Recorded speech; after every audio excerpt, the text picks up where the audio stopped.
Hello friends, welcome to நிறைய kitchen. இன்றைக்கி நம்ம கிச்சனில் சூப்பரான குழந்தைங்களுக்கு பிடித்தமான ரவையை வச்சு பக்கோடா ரெடி பண்ணியிருக்கேன். இந்த ரவை பக்கோடா வந்து எல்லாம் மொறுமொறுன்னு டேஸ்ட்டும் சூப்பராக இருக்கும். அதுக்கு முன்னாடி நம்ம சேனலை ஃபஸ்ட் டைம் பார்க்குறீங்கன்னா லைக் பண்ணுங்கள், ஷேர் பண்ணுங்கள், சப்ஸ்கிரைப் பண்ணுங்கள், பெல் பட்டனை கிளிக் பண்ணிடுங்க. 1 கப் ரவை எடுத்திருக்கேன், 1/2 கப் கடலை மாவு எடுத்திருக்கேன், பெரிய வெங்காயத்தை சின்ன சைஸாக கட் பண்ணி வச்சுருக்கேன், மல்லி இலை, கருவேப்பிலை, பெருங்காயத்தூள், உப்பு, மஞ்சள் தூள், மிளகாய்த்தூள், முந்திரி பருப்பு எடுத்திருக்கேன். ஒரு பவுல் எடுத்திருக்கேன். கட் பண்ணி வச்சுருக்கிற பெரிய வெங்காயத்தை சேர்த்துக்கோங்க. 1 கப் ரவை சேர்த்துக்கோங்க. கடலை மாவு 1/2 கப் சேர்த்துக்கோங்க. மல்லி இலை பொடிசாக கட் பண்ணி வச்சுருக்கேன். கொஞ்சமாக கருவேப்பிலை, மஞ்சள் தூள், மிளகாய்த்தூள், பெருங்காயத்தூள், உப்பு தேவையான அளவு எடுத்துக்கோங்க. கொஞ்சமாக முந்திரி எடுத்துருக்கேன். இந்த மாதிரி நொறுக்கி போட்டுக்கோங்க. நல்லா மிக்ஸ் பண்ணி விட்டுருங்க. ஒரு டைம் நல்லா மிக்ஸ் பண்ணி விட்டுட்டு அதுக்கப்புறம் தண்ணி ஊற்றி மிக்ஸ் பண்ணிக்கோங்க. இப்போ கொஞ்சமாக தண்ணி ஊற்றி நல்லா மிக்ஸ் பண்ணிக்கோங்க.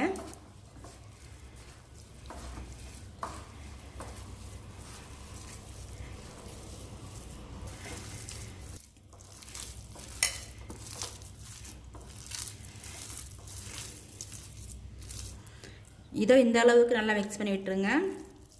நல்லா மிக்ஸ் பண்ணிவிட்டு ஒரு 10 நிமிஷம் அப்படியே இருக்கட்டும். ரவை ஊறி வரட்டும்.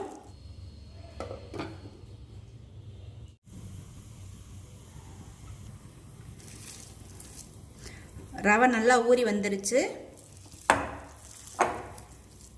இதுதான் கரெக்டான அளவு. பொரிச்செடுக்கிறதுக்கு எண்ணெய் ஹீட் பண்ணிக்கோங்க.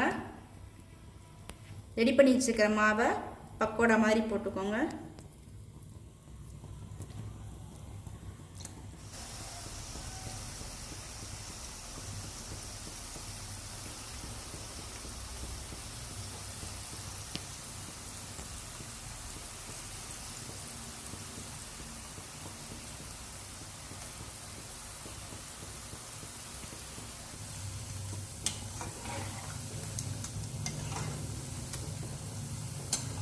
நல்லா ஒன் சைடு வேகவும் திருப்பி விட்டுக்கோங்க.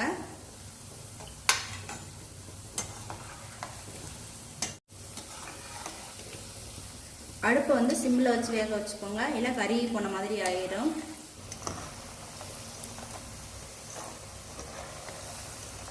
பக்கோடா வந்து கலர் நல்லா சேஞ்ச் ஆகி வந்துருச்சு. நல்லா மொறுமொறுன்னு வெந்துருச்சு. அடுப்பை வந்து கம்மியாக வச்சு நல்லா பொரிச்சு எடுத்துருங்க.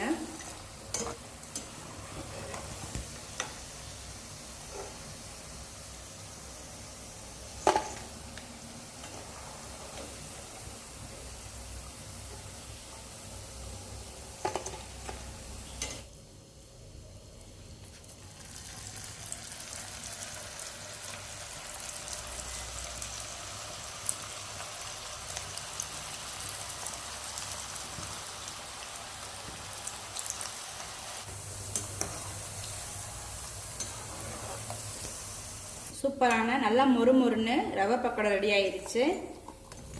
நீங்களும் இந்த மாதிரி வீட்டில் ட்ரை பண்ணி பாருங்கள். என்னுடைய சமையல் உங்களுக்கு பிடிச்சிருந்துச்சுன்னா லைக் பண்ணுங்கள், ஷேர் பண்ணுங்கள், சப்ஸ்கிரைப் பண்ணுங்கள், பெல் பட்டனை கிளிக் பண்ணிடுங்க.